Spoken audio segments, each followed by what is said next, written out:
prestasi. Ngobrol santai bareng muda-mudi seguda prestasi. Nah, di episode kali ini kita akan ngobrol-ngobrol santai seputar pendidikan bareng salah satu narasumber kita yang cukup paten dan cukup cukup banyak meraih prestasi di bidang pendidikan. Kita sapa dulu Kak Yurika. Halo Kak Yurika. Halo Kak Rizky. Gimana Kak kabarnya malam ini? Malam ini luar biasa. Kak Rizky gimana kabarnya? Alhamdulillah luar biasa. Senang sekali malam ini kita kedatangan tamu yang cukup berpengalaman ya Kak Yurika. Alhamdulillah bisa meluangkan waktunya untuk sharing-sharing bareng teman-teman sobat inspiratif semua. Nah, Kak Yurika kegiatannya sekarang apa Kak? Sekarang saya sebagai guru ngajar di SDN Cikarang Barat 05. Lalu saya juga sebagai mahasiswa semester 3 jurusan Magister Pendidikan Dasar di Universitas Terbuka. Jadi sekarang selain menjadi guru, Kak Yurika juga menjadi seorang mahasiswa. Tapi aku nggak percaya nih kalau S1 nih. Sekarang ngambil S2 atau S3 Kak? Sebenarnya Kak Rizky, perjalanan studi saya tuh lumayan berliku. Jadi kalau saya bisa cerita, pertama kali S1 itu di tahun 2003, lalu lulus 3,5 tahun, sama wisuda jadi 4 tahun di tahun 2007. Itu sebenarnya jurusannya bukan keguruan, S1 komputer akuntansi. Lalu nyobain kerja 1 tahun di kantoran, ternyata nggak enjoy. Dari situ juga sebenarnya belum terpikir untuk jadi guru. Cuman pada saat ditawarin jadi guru, masih mikir kok kayak enggak deh, kayaknya enggak banget. Soalnya mikirnya cuman ketika saya kuliah, lalu saya kerja, dan kerja saya di kantoran gitu. Saya nggak terpikir untuk jadi guru. Tapi karena ternyata setelah menjalani dunia kantor yang seperti itu, baru saya sadar bahwa saya salah jurusan. Lalu saya coba mengajar di tahun 2008. Saya start mengajar Juli 2008 sampai saat ini. Tapi di tahun 2015 tuh saya masih terpikir pengen juga ya jadi dosen gitu. Jadi saya masih ngambil jurusan S2 yang linier dengan jurusan S1 saya. Tahun 2015 saya lulus S2 untuk Magister Manajemen Sistem Informasi. Lalu seiring berjalannya waktu, rasanya saya kepingin lebih mendalami peran saya di pendidikan dasar. Akhirnya di tahun 2018 saya lulus lagi S1 Pendidikan Dasar, PGSD, Pendidikan Guru Sekolah Dasar. Dan sekarang lanjut lagi karena ingin semakin menyatu dengan dunia anak-anak, jadi saya mengambil lagi Magister Pendidikan Dasar. Jadi cukup panjang ya perjalanan kuliah Kak Yurika nih. Jadi seharusnya kita anak muda nih, jiwa-jiwa muda, malu nih sama Kak Yurika nih yang semangat banget untuk kuliah. Jadi Kak Yurika nih kuliah udah yang keempat ya sekarang ya? Betul. Keren banget. Tapi Kak, kalau boleh tahu motivasi Kak Yurika untuk akhirnya mutusin lari ke bidang pendidikan itu apa sih Kak? Jadi ketika saya lulus S1 yang pertama itu komputer akuntansi, saya tuh kerja nggak jauh-jauh dari dunia finance, accounting, dan itu di balik meja. Dan saya ngejalanin kok kayaknya bosan, kok kayaknya nggak saya banget gitu. Sampai akhirnya ketika saya pertama kali nyoba jadi guru, itu saya cuma mikir ya udahlah coba aja daripada saya nggak kerja gitu. Saya waktu itu pikirnya gitu. Ternyata waktu itu kelas yang pertama kali saya ajar itu kelas 3 SD. ternyata menjadi guru itu lumayan keriting ya, dari ujung kepala sampai ujung kaki gitu ya. Beda kalau kita kerja di kantor, yang kalau kita kerja di kantor apalagi cuma duduk aja depan laptop, ya udah kita dengan data gitu. Ini ketika merasakan pertama kali menjadi guru itu ternyata saya menghadapi benda hidup, dan seharian keriting menghadapi mereka itu bukan cuma butuh otak tapi butuh hati, butuh perasaan, harus menjiwai peran gitu ya. Akhirnya saya merasa bahagia, kebahagiaan saya ada di situ. Jadi karena saya berasa sepertinya jiwa saya ada di sini, itulah yang membuat saya terus bertahan di dunia pendidikan. Keren banget. Nggak banyak loh orang yang berpikiran kayak kayu Rika gitu. Justru banyak orang yang tadinya harusnya ke keguruan malah lari ke bidang-bidang yang lain. Berarti emang panggilan panggilan hati ya Kak, karena emang ngerasa asik dan enjoy di situ walaupun dengan lika-liku yang ada, karena kan ya ngajar SD, siapa sih yang nggak tahu anak SD seriwa apa. Betul. Dan sebenarnya saya juga sampai saat ini masih masih kadang-kadang masih berpikir kok bisa ya jadi guru. Saya nggak pernah sama sekali bercita-cita gitu. Saya cuman berpikirnya SMP, SMA, kuliah, ya kerja, kerjanya di mana ya kantor gitu. Bayangan kita cuma itu aja. Jadi benar-benar nggak pernah. Justru saya merasakan salah jurusan setelah saya bekerja. Dan pada saat saya bekerja, makanya kenapa eh, ketika saya sudah sampai S2 yang jurusannya juga sistem informasi, saya tetap merasa jiwa saya nggak di situ gitu. Jadi saya ambil lagi pendidikan seperti itu kan. Keren, keren, keren, keren. Tapi tadi kan di awal Kak Yurika bilang Kak Yurika tuh mau jadi dosen. Nah, sekarang kan Kak Yurika udah nyaman nih ngajar SD. Sekarang masih ngajar SD kan Kak? Masih. Kira-kira masih ada nggak sih kepinginan untuk bisa ngajar mahasiswa lagi, ngajar dosen lagi? Jadi dosen lagi gitu, ngajar mahasiswa. Karena kan kita tahu ya, metode ngajar anak kecil, anak SD dan orang dewasa, seukuran anak kuliahan kan beda. Masih ada nggak sih Kak keinginan jadi dosen? Masih banget Kak sebenarnya. Masih banget kepengen. Cuman yang saya sadari adalah untuk menjadi dosen itu membutuhkan pengalaman yang juga sama lingkupnya. Dan sedangkan saya kan saat ini pengalaman saya masih guru seperti itu. Tapi kalau memang ada kesempatan, saya sangat ingin mencoba jalur itu kan. Semoga semoga bisa tercapai semua yang Kak Yurika inginkan. Amin. Nah, uh, Kak Yurika sendiri, dari yang saya tahu, dari yang saya dengar ya, Kak Yurika ini punya banyak pengalaman kerja. Pernah jadi guru swasta. Mungkin ini pertama kali ngajar waktu itu ya di Cikarang Barat. Jadi saya mengajar itu hingga saat ini 16 tahun ya, kalau dari 2008. Saya lama 13 tahunnya itu di swasta. 13 tahun di swasta, lalu saya terima SKPNS itu, SKCPNS itu 3 tahun yang lalu. Itu pun sebenarnya nggak niat-niat banget untuk ngelamar CPNS. Jadi saya cuman waktu itu merasa udah nyaman, saya ada di titik nyaman, saya di sekolah swasta, saya mau nyari apa lagi. Cuman karena kebetulan papa saya juga backgroundnya pendidikan dan PNS juga, jadi beliau support terus, ayo coba aja, siapa tahu dapat, coba aja. Lalu akhirnya saya coba, dan coba 2 kali itu. Yang pertama di tahun 2018 coba dosen dengan ijazah S2 yang sistem informasi itu, dan ternyata tidak lolos. Lalu yang kedua saya dengan ijazah S1 PGSD saya itu malah lolos. Jadi saat ini saya bergabung di SD Negeri Cikarang Barat 05 sebagai ASN seperti itu. Nah ini menarik nih. Menarik nih. Kak Yurika sekarang terdaftar sebagai guru PNS ya. Bukan P3K ya, Kak, PNS ya. Ya, betul. PNS.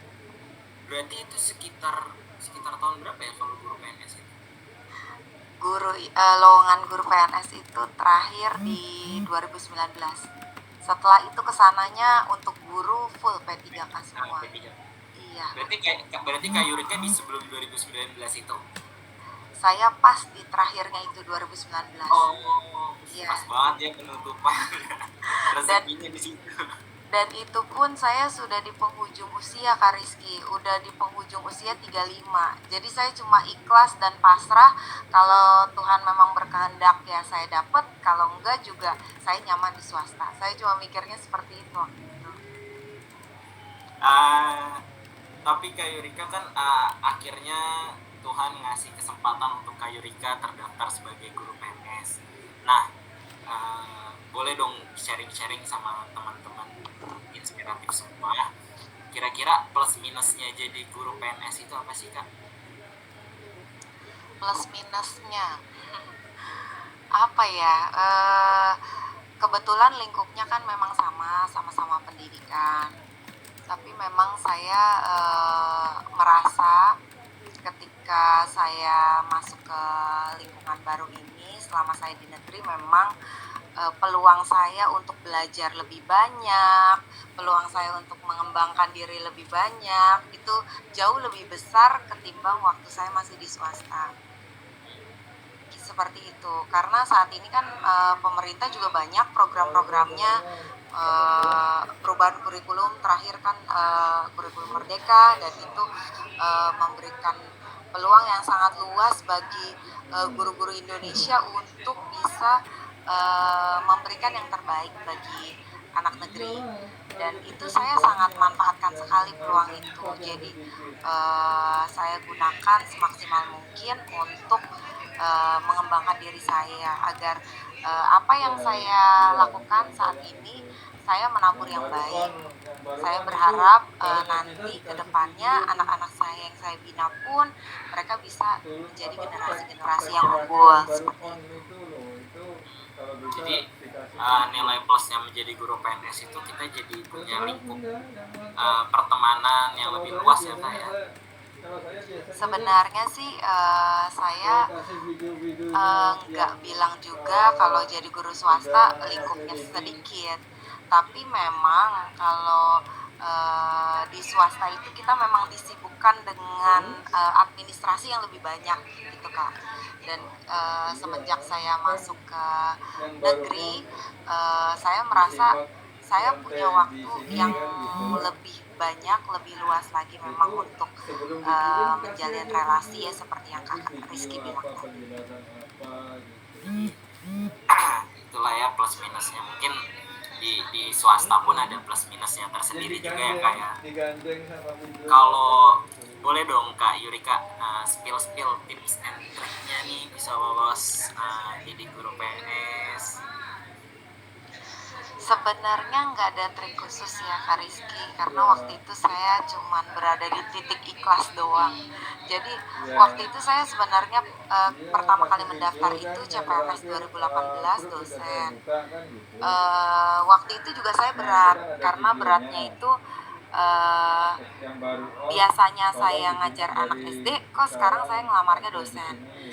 Jadi dalam hati saya, meskipun saya pengen banget jadi dosen, cuman dosen saya yang kali ini kan bidangnya itu sistem informasi, bukan bidang pendidikan dasar yang saya geluti saat ini. Itu ketakutan saya waktu itu. Jadi saya coba-coba aja, beli buku, kan banyak buku-buku latihan soal untuk lolos CPNS gitu-gitu. Itu saya niatin memang beli, tapi beli doang, nggak intens untuk dipelajari gitu sejujurnya, Kak. Lalu ketika mau pengumuman juga saya masih berat hati saya, dan saya bilang Tuhan, kalau bisa jangan sekarang deh. Dan benar, Tuhan nggak kasih, benar, karena memang saya merasa galau sekali itu dengan bidang saya. Dicoba peruntungan yang di tahun terakhir itu juga saya nggak punya niat segunung yang harus lolos gitu, enggak.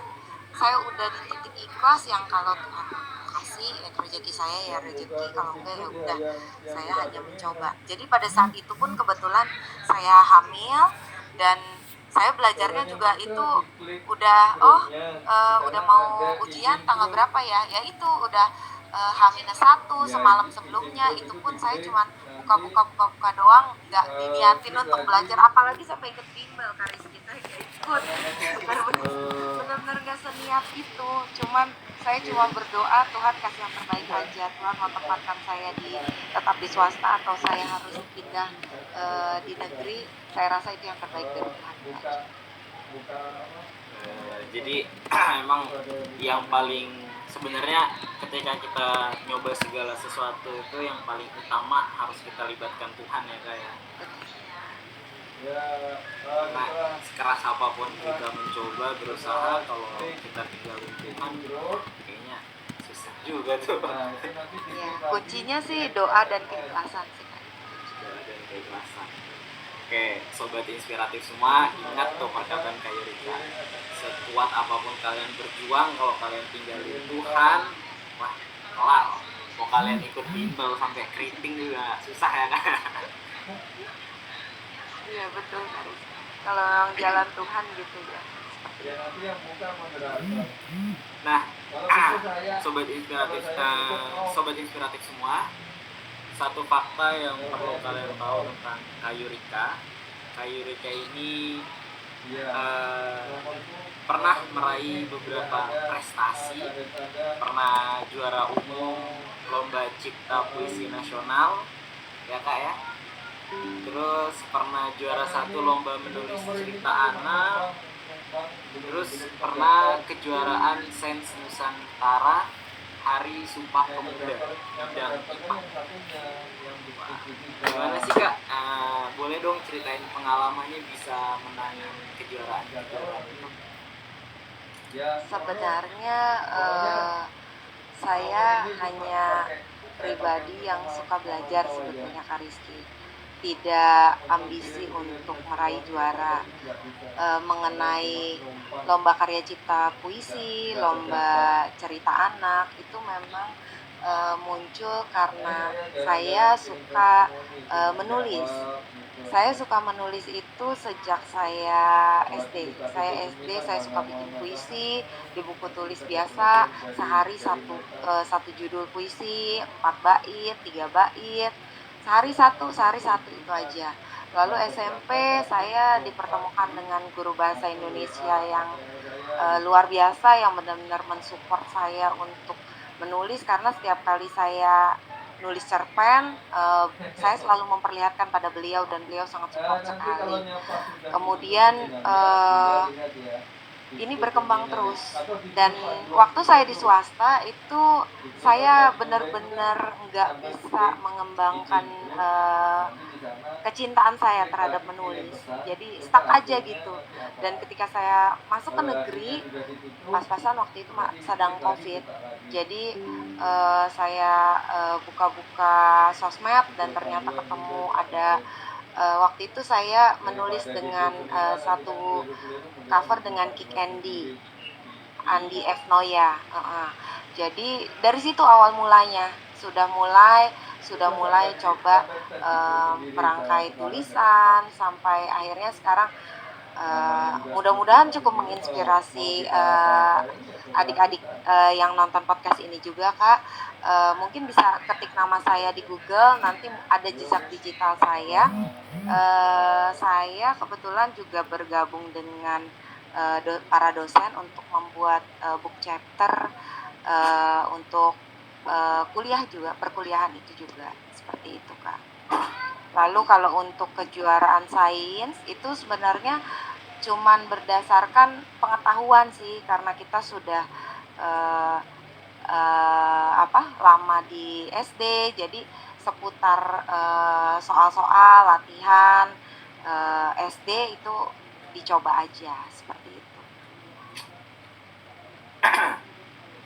Jadi dari beberapa, saya yakin pasti masih banyak lah ya prestasi-prestasi yang pernah Kak Yurika dapat. Tapi dari semua prestasi yang pernah Kak Yurika dapat itu, Kira-kira yang paling berkesan itu di bidang apa, Kak? Yang paling berkesan itu waktu saya juara 1 lomba cerita anak. Itu penyelenggaranya adalah IPB University, Institut Pertanian Bogor. Dan waktu itu kenapa berkesan? Sebenarnya saya belum pernah coba untuk menulis cerita anak, Kak Rizky. Itu saya cuman karena terinspirasi dengan anak saya yang ketiga. Anak saya yang ketiga kebetulan sangat spesial anaknya juga. Cassandra, dia punya kekurangan dengan matanya, dan cerita itu saya angkat di dalam lomba ini, tapi tentunya dengan nama dan settingan yang berbeda. Dan saya juga speechless pas tiba-tiba keluar nama saya juga kaget seperti itu. Tapi ya mudah-mudahan cerita yang saya berikan di sana bisa memberi motivasi dan menginspirasi banyak orang seperti itu. Jadi justru yang paling berkesan itu ketika lomba cerita anak dan Kayurika di situ menuliskan tentang anak Kayurika sendiri. Iya, betul. Kayaknya saya kalau baca terharu nih saya nih. Nah, sobat inspiratif semua, beberapa karya tulis Kayurika juga sempat dipublish ya, Kak ya? Ada karya tulis apa aja, Kak, yang dipublish, Kak? Mungkin bisa di-share ke sobat inspiratif semua nih, kali aja ada yang mau nyari bukunya Kayurika. Sebenarnya kalau untuk antologi biasa itu ada sekitar 16. Lalu kalau untuk buku solo itu buku solo dan yang dari IPB itu sebenarnya dijual di Gramedia juga, jual di Gramedia, toko online gitu. Judulnya apa, Kak? Judulnya kalau yang cerita anak itu kemarin apa ya, saya agak-agak lupa kemarin, karena dia judulnya itu umum banget sih, Kak. Aku mau catat lah. Kali aja masih ada, Kak. Tunggu bentar, saya cek Google.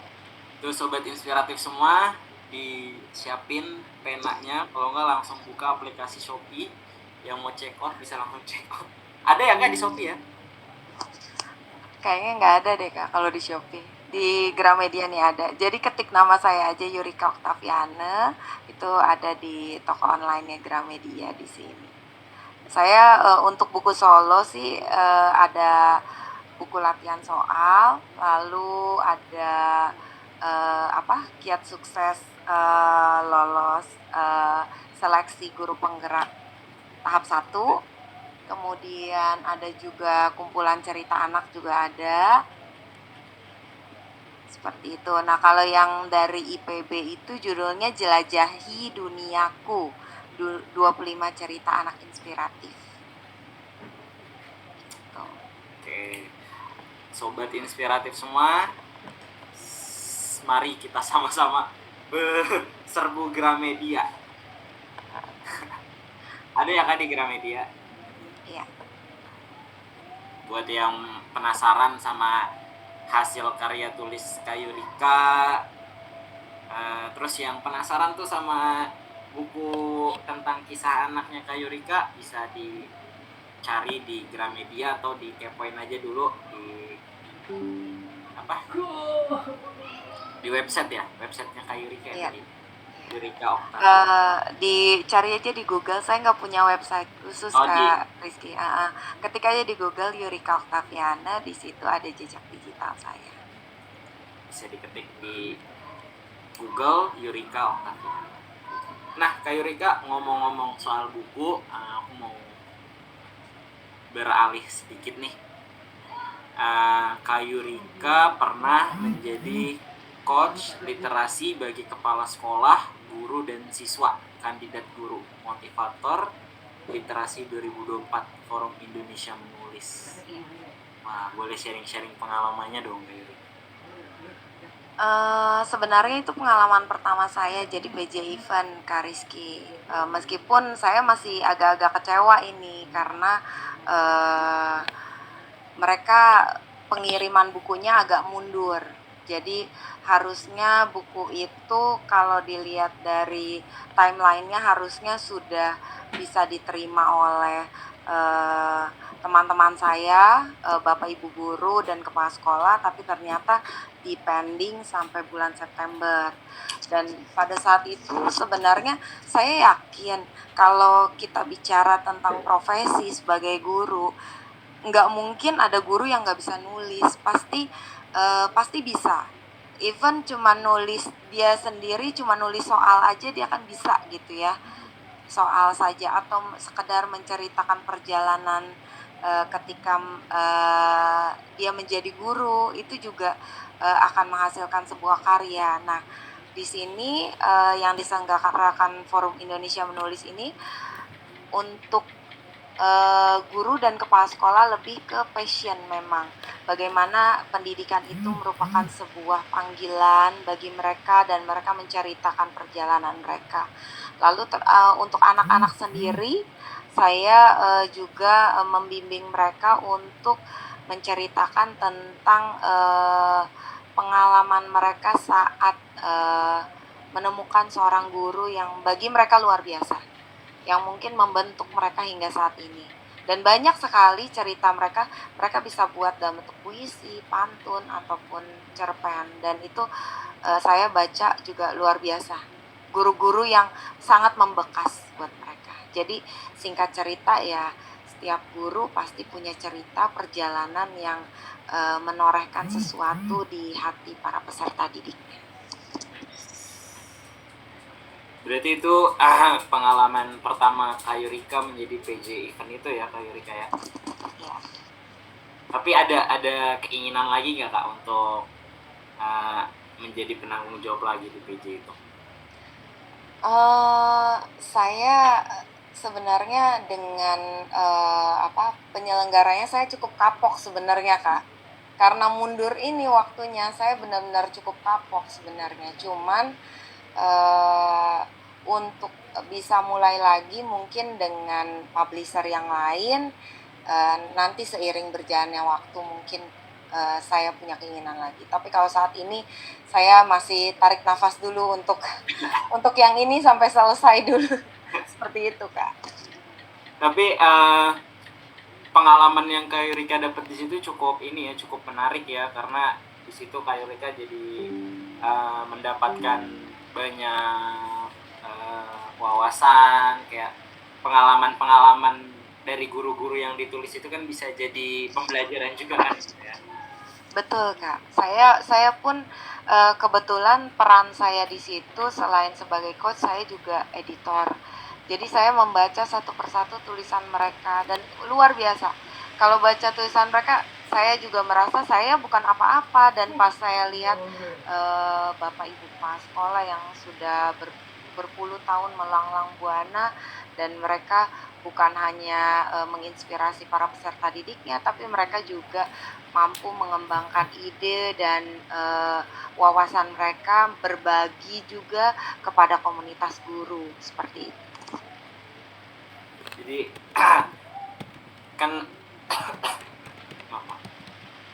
nah iya, bisa jadi ini juga ya kayak jadi dorongan, motivasi juga untuk kita tersendiri. Dari banyaknya cerita-cerita yang ditulis sama para guru, ada nggak sih cerita yang paling Kak Yurika ingat gitu? Satu cerita yang wah banget nih pengalamannya si guru ini gitu. Iya, ada seorang guru yang menceritakan bagaimana ia membentuk seorang anak ABK, Kak, anak berkebutuhan khusus. Itu betul-betul dari anak itu nggak bisa, dari emosionalnya meledak-ledak, sampai akhirnya anak itu bisa menjadi pribadi yang santun, sosok yang baik, menjadi anak yang baik, berakhlak seperti itu. Jadi itu yang menurut saya paling menginspirasi saya adalah cerita guru tersebut. Wow, mendidik anak ABK ya, itu emang cukup sulit sih ya kayak kita Ya, ngedidik ngedidik ngedidik anak yang istilahnya biasa aja. Kalau di tingkat SD cukup cukup kewalahan, gimana kalau mereka guru-guru yang memang mendidik anak berkebutuhan khusus.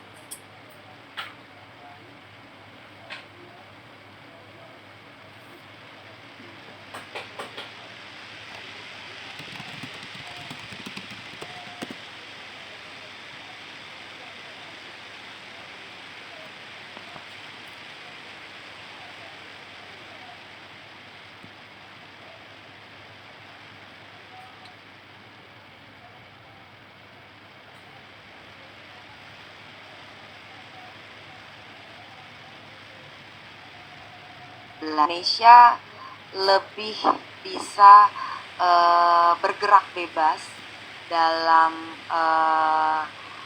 menyajikan pembelajaran dengan lebih menarik di kelas sesuai dengan gaya belajar siswa. Jadi tidak melulu mendikte siswa untuk menghabiskan isi buku.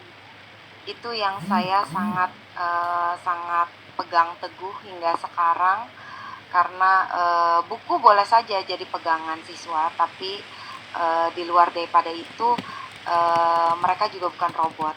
Jadi setiap anak itu punya daya imajinasi, kreativitas yang bagi saya malahan terutama di tahun ini nih, saya baru mulai tahun ajaran baru ini, saya ngajar kelas 6 lagi kebetulan, sering banget ditaruh di kelas 6. Dan tahun ini saya sedang punya proyek untuk mengajak anak-anak, ayo lebih out of the box lagi, ayo lebih berpikir di luar nurul lagi gitu. Saya malah ngajak mereka untuk itu. Jadi jangan terpaku ke buku teks, dan saya selalu bilang ke mereka bahwa kalian bukan burung beo yang apa-apa harus dihafal. Kalian juga bisa berkreasi dengan daya imajinasi kalian sendiri. Jadi saya sangat senang untuk memberikan pertanyaan-pertanyaan terbuka, jadi mereka nggak kaku, kita bisa dengar apa sih sebenarnya isi kepala mereka tuh, seperti itu Kak. Oh, jadi justru Kak Yurika tuh sangat senang untuk mengembangkan pikiran anak-anak ya, seperti itu ya. Iya Kak. Iya sih, emang harusnya seperti itu ya, kita membiarkan anak-anak untuk mau menyampaikan isi pikirannya, pendapatnya.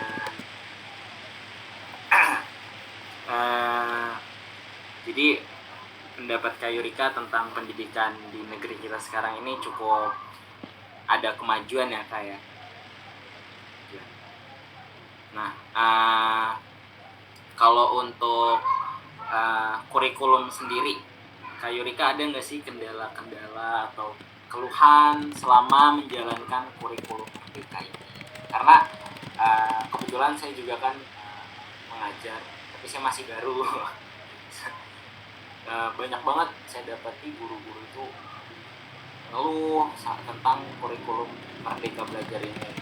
Ada yang bilang kurikulumnya belum matang lah, ada yang bilang terlalu banyak praktek ini itu dan lain sebagainya. Kalau dari versi Kak Yurika sendiri seperti apa?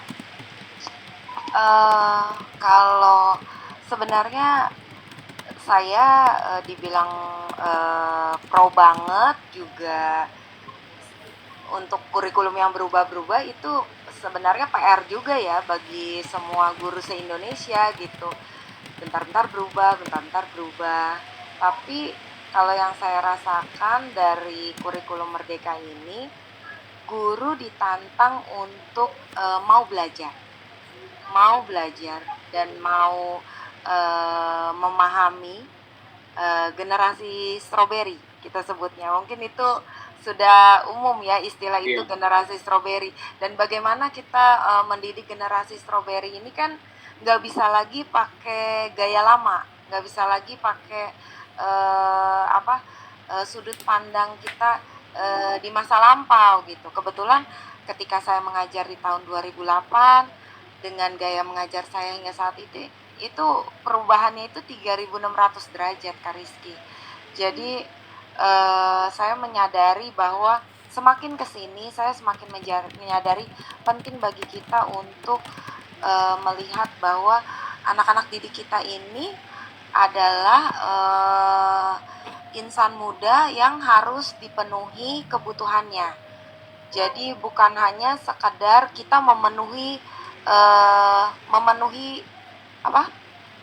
memenuhi tuntutan kurikulum seperti itu. Kurikulum bahkan bisa kita buat sefleksibel mungkin. Sebenarnya inti dari kurikulum Merdeka itu sebenarnya itu. Jadi pemerintah memberikan capaian-capaian untuk guru-guru itu mengajar, tapi disesuaikan tentunya dengan kodrat zaman, dengan kebutuhan murid, dan tentunya semua pembelajarannya kita harus semuanya berpihak kepada murid, seperti itu.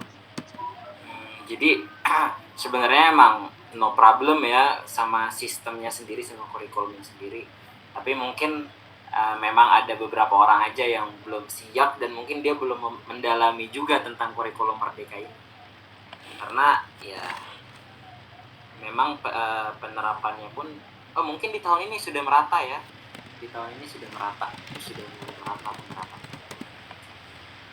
Nah, aku mau nanya sama Kak Yurika, menurut Kak Yurika seberapa penting sih, kan kita tahu nih kita sekarang ada di era globalisasi, era digital yang emang sekarang semuanya serba digital. Menurut Kak Yurika seberapa penting sih peranan jiwa muda dalam pendidikan dan pembelajaran di era digital ini? Kalau kita berbicara tentang era digital, harusnya anak muda malah lebih bersemangat untuk punya daya juang yang lebih besar untuk mempelajari ya Kak. Apalagi sekarang kalau kita bicara tentang digital, sudah ada juga AI atau artificial intelligence atau kecerdasan buatan. Jadi udah nggak bisa lagi tuh mager-mageran gitu. Bahkan kebetulan karena saya juga mahasiswa dan saat ini juga saya juga belajar terus untuk menghasilkan jurnal-jurnal penelitian yang nggak lain nggak bukan objek penelitiannya juga para siswa-siswi saya di kelas. Dan itu pun ketika kita memanfaatkan teknologi, sebenarnya teknologi itu asal kita mau belajar sangat-sangat memudahkan pekerjaan kita, sangat memudahkan. Pasti kakak-kakak mahasiswa sudah lebih 1000 langkah lebih jauh lah kalau untuk bicara tentang AI, karena banyak sekali kan yang beredar di sosmed itu kalau mau bikin jurnal dan lain-lain gitu ya pakai ini saya ikut mempelajarinya. Bahkan sekarang juga saya lagi mendalami menggunakan AI untuk bisa tembus Scopus. Jadi teknologi itu memang suatu hal yang harus wajib kita pelajari, nggak boleh mager, apalagi generasi muda, seperti itu. Tapi dengan sekarang kan kita tahu nih banyak banget anak-anak muda yang mulai termotivasi untuk jadi guru nih. Menurut pendapat Kak Yurika, penting gak sih, bukan maksudnya seberapa berpengaruh nih guru-guru muda untuk pendidikan di zaman sekarang? Karena kan kalau kita bandingkan sistem ajar guru muda sekarang sama guru-guru yang sudah senior itu kan pasti berbeda lah ya. Mungkin guru-guru muda sekarang lebih banyak bercanda, lebih banyak gamesnya. Nah, menurut sudut pandang Kak Yurika seperti apa? Menurut saya justru hal-hal demikian itu yang sangat dibutuhkan, Kak Rizky. Kita butuh fleksibilitas dalam mengajar, lalu kita juga perlu untuk tenggelam ke dunia anak-anak jika memang kita benar-benar passion kita itu mengajar tentunya. Dan saya sangat mengapresiasi sekali teman-teman muda yang punya semangat besar untuk menjadi guru gitu ya. Kayaknya udah mulai banyak ya Kak Rizky yang pengen jadi guru ya dibanding zaman dulu gitu ya. Sekarang itu lumayan lumayan banyak, bahkan ada yang kayak saya juga yang kuliahnya apa tahu-tahu jadinya jadi guru juga seperti itu. Iya, kalau kalau kita lihat di sosmed sekarang banyak, bahkan PG PAUD aja. Ada beberapa, biasanya kan PG PAUD itu peminatnya perempuan, ini sekarang ada laki-laki juga di PG PAUD. Ya mungkin sudah banyak ya yang termotivasi untuk menjadi guru, cuman ya itu uh, mungkin beda cara cara mengajar anak-anak muda atau guru-guru muda zaman sekarang dibanding yang sudah senior. Karena mungkin Kak Yurika juga tahu lah cara mengajar guru-guru zaman dulu. cukup cukup keras ya. Kebetulan di mana-mana sebenarnya ya. Ketika saya di swasta, ketika saya masuk ke negeri, pasti ada guru-guru senior, guru-guru yang sudah berumur. Kuncinya adalah ya bagaimana juga karena zaman juga sudah mulai berkembang, mereka juga mau nggak mau juga harus bisa bersinergi gitu. Dan dengan teman-teman guru yang muda, saya khususnya saya berada di tengah-tengah nih, dan saya juga sangat senang belajar dari teman-teman muda. Gaya mereka untuk mengajar anak-anak, gaya mereka untuk ice breaking, mengajak anak-anak, kita juga banyak belajar seperti itu Kak. Jadi yang jiwa muda jangan patah semangat, jika memang mau lanjut menjadi guru, teruslah menjadi guru yang benar-benar mengajar dengan hati. Karena kalau kita bicara ingin jadi guru, motivasinya apa? Pasti yang pertama tentunya kita mencintai dunia anak-anak. Kita mencintai dunia anak-anak. Karena kalau kita tidak menyukai dunia anak-anak, kita cuma sekadar mau ngajar, ini objek-objek benda hidup loh, yang dimana kita nggak bisa pasang target. Khususnya saya sejujurnya RPP ada, tentunya rencana pelaksanaan pembelajaran itu pasti punya, tapi kalau dalam satu hari target saya bisa selesai ini dan tidak bisa tercapai, ya saya harus fleksibel mungkin untuk bisa mengatur itu di lain waktu. Seperti itu, karena terkadang dalam proses pembelajaran itu pasti ada aja Kak Rizky, apalagi ngajar kelas kecil ya, yang anak-anak tuh yang punya segudang cerita. Ketika kita mau ngajar ini lalu, Miss aku mau, nah ya banyak iklannya gitu Kak. Jadi pada saat itu kan nggak mungkin kita mengabaikan terus atau bilang, Pak ntar dulu, itu nggak bisa juga seperti itu. Mereka ada jiwa, ada dorongan untuk menyampaikan sesuatu kepada kita, dan kita sebagai guru tentunya mengajar dengan hati, mendidik dengan naluri, jadi kita belajar untuk juga merespon dengan baik para peserta didik kita gitu. Nah, ngomong-ngomong soal apa yang tadi Kak Yurika bilang ya, kebetulan banget aku lagi ngadepin hal itu Kak. Karena aku kan sekarang lagi terjun ke dunia pendidikan juga, lagi sambil kuliah sambil ngajar juga. Terus pernah tuh memang aku megang, kan aku kejuruan bukan wali kelas, jadi dapat juga kelas kecil. Emang paling menantang itu ketika kita ngajar kelas 1. Wah, itu belum mulai ngajar aja udah banyak ngobrol banyak curhatnya. Aku mau tahu dong tips and trick dari Kak Yurika sendiri nih, aku biar bisa aku terapin. Nah, mungkin para sobat inspiratif sekalian juga ada yang punya permasalahan kayak aku. Ketika mereka mulai ngajak kita ngobrol nih, sementara kan kita punya target pembelajaran harus beres sampai sini. Nah, untuk Kak Yurika nanggepin mereka tuh seperti apa sih caranya? Oke, sejujurnya saya sepanjang perjalanan saya mengajar selama 16 tahun ini di SD, itu saya sudah pernah ngajar dari kelas 2 sampai 6, tapi kelas 1 belum pernah Kak Rizky. Tapi di usia mereka di kelas 2, di kelas 3, bahkan sampai ke kelas 6, ya seperti yang tadi saya katakan, mereka pasti punya dorongan untuk nyela gitu ya, untuk ngungkapin sesuatu. Nah, kalau bicara tentang anak kelas kecil, khususnya kelas 1 dan 2, kita mengadopsi pendidikan di Jepang, di mana kalau nggak salah di Jepang itu yang namanya matematika gitu ya, itu benar-benar saklek diterapkan itu di kelas 4. Jadi sebenarnya pembelajaran karakter murni itu ya ketika mereka ada di kelas kecil. Jadi ketika kita dihadapkan dengan peserta didik yang lagi suka cerita, yang suka ngobrol, kita berusaha untuk mengarahkan aja.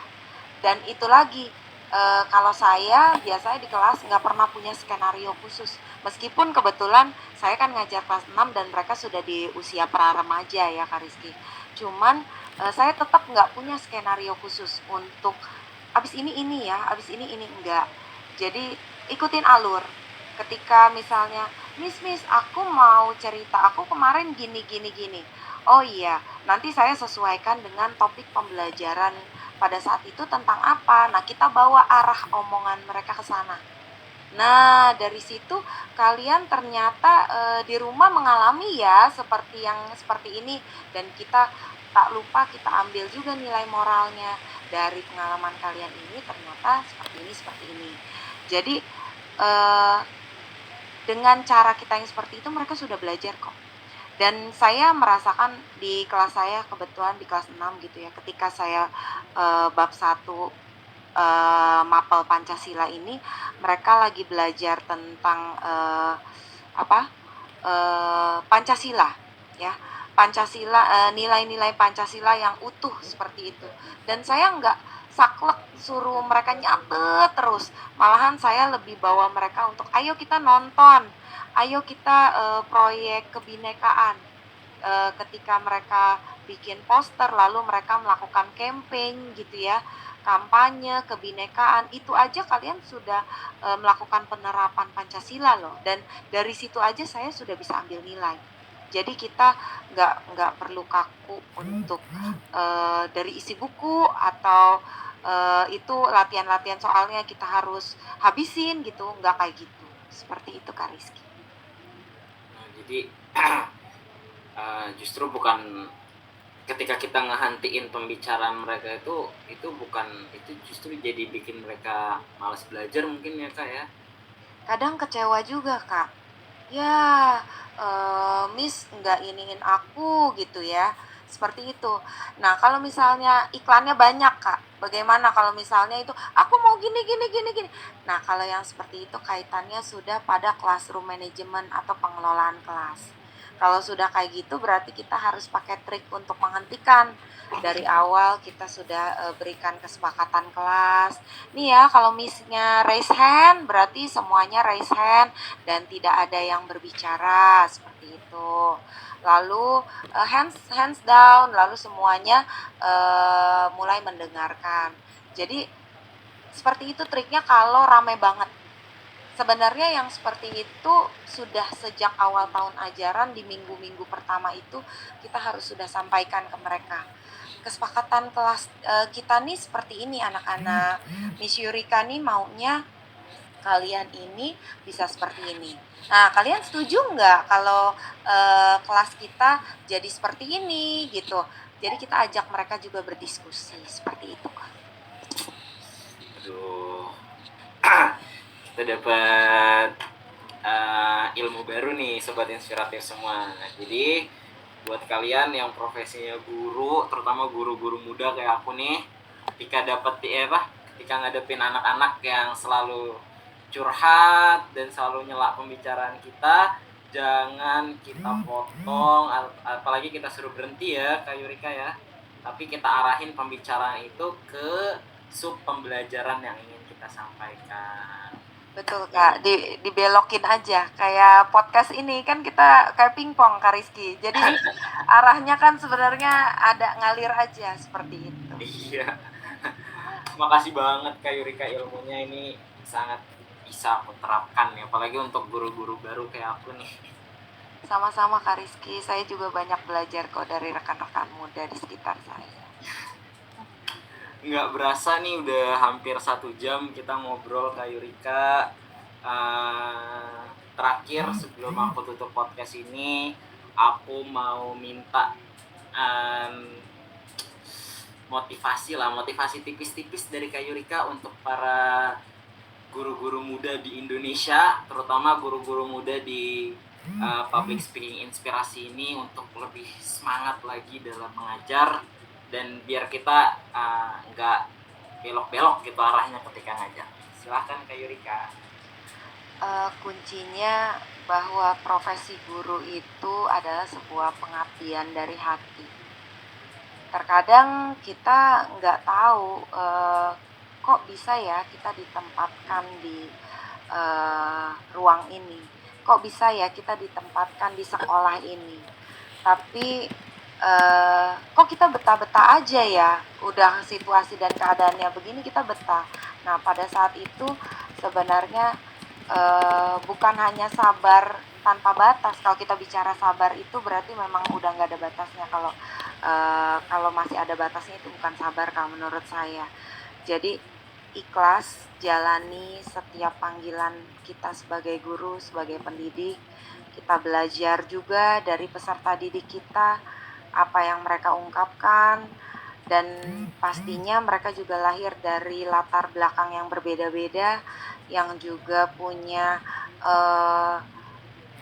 kepahitan mungkin dari orang tua, dan disitulah fungsinya kita ada di situ untuk membalut luka-luka mereka. Jadi setiap kali mau memulai pembelajaran, kita mulai untuk meminta mereka untuk sharing mungkin, menggunakan mengaduk-aduk mood mereka supaya bisa semangat lagi. Nah itu salah satu langkah agar ketika mereka bisa di kelas ya mereka bisa satu frekuensi dengan gurunya, seperti itu Kak. Jadi jangan pernah lelah teman-teman guru, perjalanan panjang, dan yang terakhir banget, jangan mengharapkan apapun dari profesi kita, apapun, kado, saweran, atau apapun itu. Karena Tuhan sendiri sudah merekam setiap perjalanan kita, setiap kesabaran kita, setiap kita bilang hadeh gitu ya, dan Tuhan udah catat itu hadehnya udah berapa kali, dan itu ada pahalanya lagi dari Tuhan tanpa perlu kita harapkan dari peserta didik kita, seperti itu Kak Rizky. Tuh sobat inspiratif semua, itu satu pesan, satu motivasi dari Kak Yurika untuk seluruh guru, terutama guru muda di Indonesia, dan lebih khusus lagi guru muda di public speaking inspirasi. Terima kasih Kak Yurika atas waktunya malam hari ini. Senang bisa berbincang-bincang sama Kak Yurika. Sama-sama Kak Rizky. Buat para pendengar semua, para sobat inspiratif, jangan lupa didengerin podcast ini sampai habis, terus di like, comment, and subscribe. Bye bye.